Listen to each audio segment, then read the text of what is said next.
ஜெய் சீதாராம், ராதே கிருஷ்ணா. அன்பு நண்பர்களே, உங்கள் அனைவரையும் எனது தெய்வீக பயணம் யூடியூப் சேனல் சார்பாக அன்புடன் அழைக்கின்றேன். நாம் தற்போது தமிழ்நாட்டில் உள்ள திருக்கோயில்களை தரிசிக்க ஆரம்பித்திருக்கின்றோம்.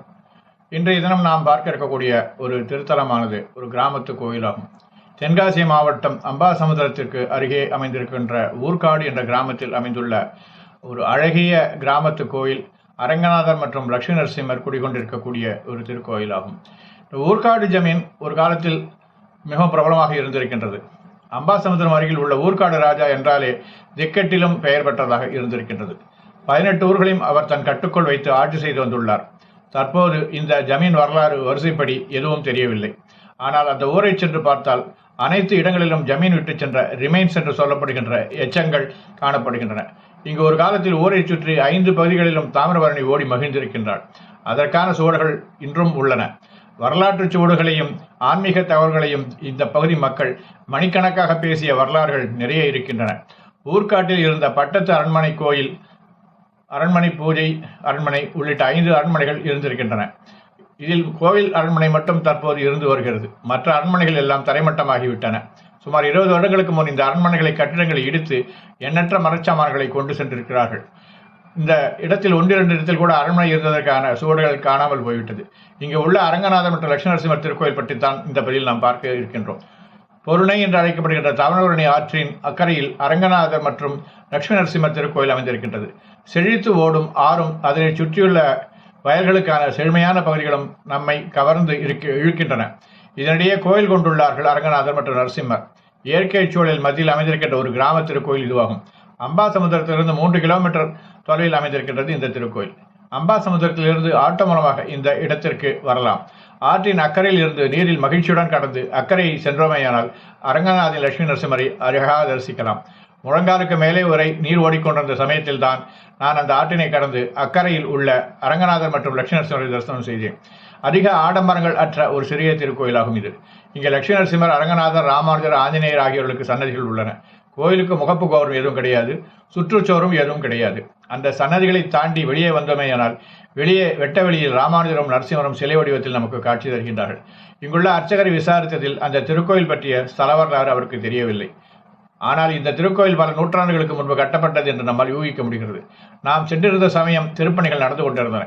இந்த திருக்கோயிலில் திருப்பணிகளில் தாங்களும் கலந்து கொண்டு மேலும் அன்றாட கைங்கரிகளுக்கும் நிதி உதவி அளித்தால் அந்த திருக்கோயில் மேலும் வளர்ச்சியடையும் என்பது எனது கருத்து. இந்த திருக்கோயில் பற்றிய விவரங்களுக்கு இந்த திருக்கோயிலுக்கு கைங்கறி செய்ய வேண்டும் என்கின்ற எண்ணமுடைய ஆன்மீக நண்பர்கள் இந்த பதிவின் இறுதியில் அர்ச்சகருடைய தொலைபேசியை அளித்திருக்கின்றேன். அவரிடம் தொடர்பு கொண்டு தங்களால் ஆன உதவிகளை செய்யுமாறு அன்புடன் கேட்டுக்கொள்கின்றேன். வாருங்கள் நண்பர்களே, இந்த அழகிய திருக்கோயில்களை தரிசித்து அதோடு தாங்களும் கைங்கரியங்களுக்கு பங்கு கொள்வீர்கள் என்று நம்புகின்றேன். நன்றி, வணக்கம். Jai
இத்திருக்கோயில் தரிசனம் செய்த உங்கள் ஆன்மீக நண்பர்கள் அனைவருக்கும் எனது நன்றி.